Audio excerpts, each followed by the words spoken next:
without compassion. There's not a guy on the planet that will tell you, oh, this girl really liked me and I could tell, so I took her out on a date.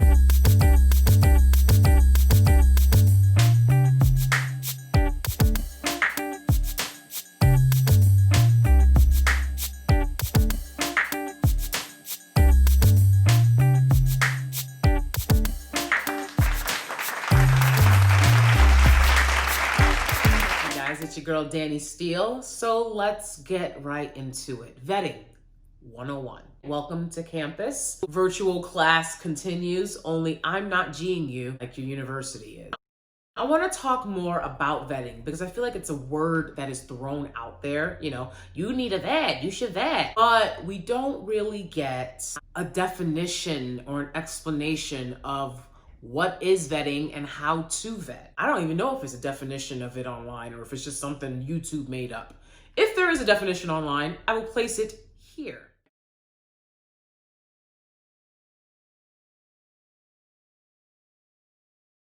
Honestly, for me, vetting equals studying. Vetting equals studying. Really studying a person. As an actor, I study people. As a communications major, I studied people, how people communicate, sociology, psychology, all of those things that I studied in college are about the human experience. I think a lot of women think that vetting is just the deets, right? Like, okay, well, the paperwork, if you will. He looks good on paper, right? But it's not just his paper that matters. That's what should come first as the obvious, right? What does he look like on paper? Keep in mind, this is what men are doing to you. This is how men date. They date very strategically, and without compassion. Without compassion. There's not a guy on the planet that will tell you, oh, this girl really liked me and I could tell, so I took her out on a date. That's a unicorn. Doesn't exist. There's no guy out there that's taking a girl on a date because he felt sorry for her, because she liked him, even though he didn't like her. It doesn't happen. So why should you do that? Yet there's so many women who are like, I didn't want to give him a chance, but after he asked me 500 times, that's when no, that's messing up everything for you. Those little pity dates that you want to throw out, no bueno. So you need to really date and move strategically the way a man does. Men date and marry strategically for a multitude of reasons. A lot of times it has to do with how easily manipulated a woman can be. Or maybe she makes him feel like he's moving up the social ladder by being with her, right? None of it has to do with how nice you are, how hard you work, how much you grind, etc., right? So when we get to vetting, when we get to studying, right? And it is an art, truly, that I've mastered. We're very complex. Human beings are very complex, but you can still break that down so that you have more of an understanding for yourself, right? I've said it before and I'll say it again.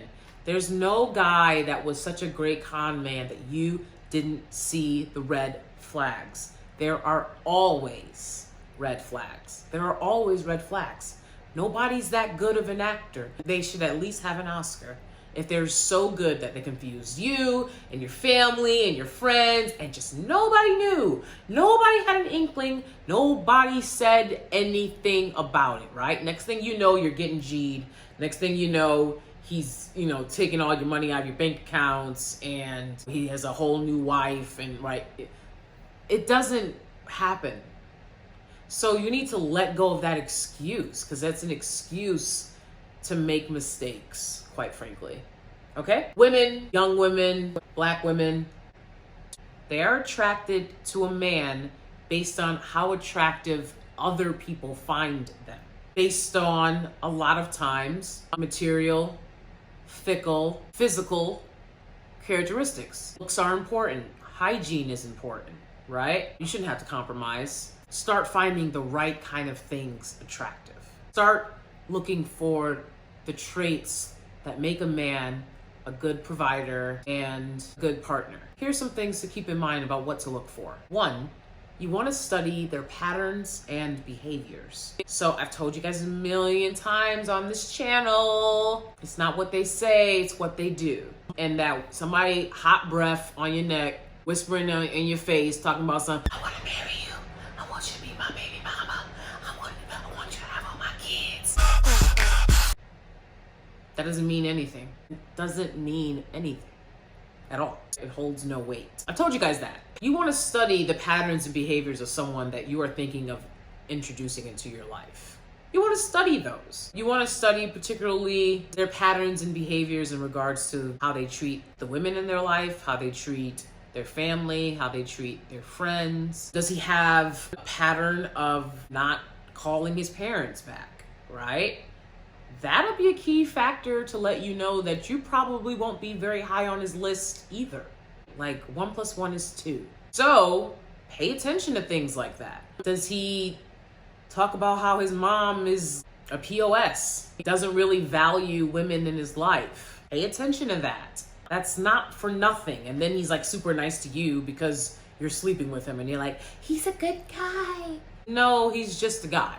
To you, he's rich and famous, but he's just a guy, Danie. What is their group of friends? A lot of people are like, oh, somebody that can keep friends their whole life, how amazing. But oftentimes that also translates into someone who is unwilling to change, someone who has a childish mentality. And so they choose to surround themselves with childhood friends who won't push or challenge their behaviors. The boys. No, I'm not like the girls. I have a few girlfriends.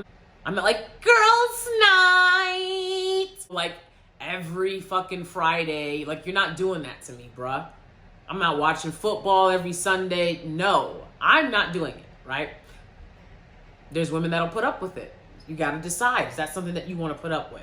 Some guy that's constantly talking about how he's gotta hang out with his bros, unless you're a submissive, docile woman, you probably gonna have a problem with that. Because it's like, how long you gonna hang out with your bros? Ain't you trying to build something over here? Ain't you trying to build family? Right? So all of that is a part of the vetting process. Little things like that add up. Now, that's not a reason to throw a good guy away. All of it is a part of the vetting process. Number 2 in vetting is that you should look for mental and personality disorders, right? So that means that you need to be a little bit more read up on your psychology. Psychology is something that's always fascinated me. I've always enjoyed studying behaviors, what makes people tick, why people do what they do. That's always fascinated me. When you have a traumatic childhood, you have a lot of barriers to overcome. And I've been very honest about that with my husband and with myself. So be honest about that because you want honesty back. Personality disorders are a lot harder to detect than mental disorders oftentimes because they can look like idiosyncrasy or a bad day, right? But bad days that continue to happen and someone just not understanding what you're trying to express, all that kind of stuff can add up. Everyone's always looking out for, is he a narcissist? Is he a narcissist? But there's a lot more personality disorders you really should watch out for. Not that you can't date someone with a personality disorder, but if they're not aware and they're not working on it, that's where you'll have the problem. Number 3 for vetting 101, what to study, is their financial goals. If everything is short term and you can give a fuck less, then great, have at it. Right? But what usually happens is you're not Benjamin Button and you're not aging backwards. And so you realize that you're getting older and you want more of a commitment and you want more consistency and you want more. Why not acknowledge that at the beginning? It doesn't have to be, the 401k and the CDs and cryptocurrency. And it doesn't have to be all of that talk per se, but just a man that is talking about his goals for the future, what he plans to do, right? With the money he makes, with the time he's invested in what he's doing, right? Those are things that you need to look out for, and that will further inform you of who this person is and if they're a good fit for you. And in case you don't understand still what that means, here's an example from one of my favorites, Lenor, aka Lenor. We gonna be clean up in here, Umar. That soap came today.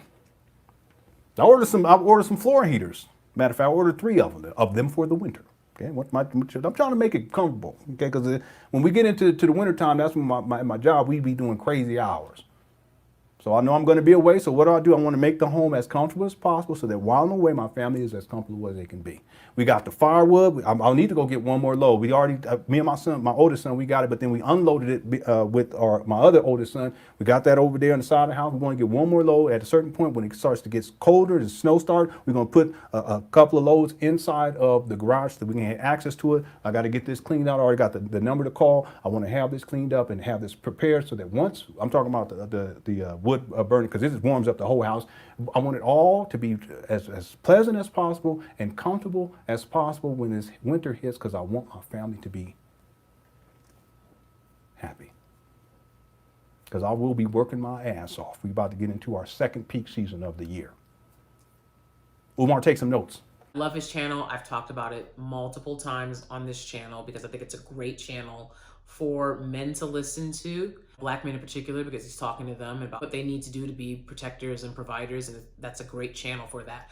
Also for, Black women to listen to, for them to see that it's not all, us against them and men against women. There are guys out here that get that. If you're looking for the swaggiest, the coolest, the guy that every girl wants, you can miss out on a great guy that you can clean up, right? And point out some fashion tips to later on.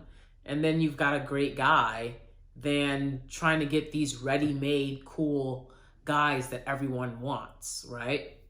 So something to consider. All right, so that's it for this one, Vetting 101. And we're definitely going to continue on with this course. So stick around. Don't forget to hit the notification bell and subscribe. We're trying to get to 5,000 subscribers before the end of the year, and I know we can get there even sooner.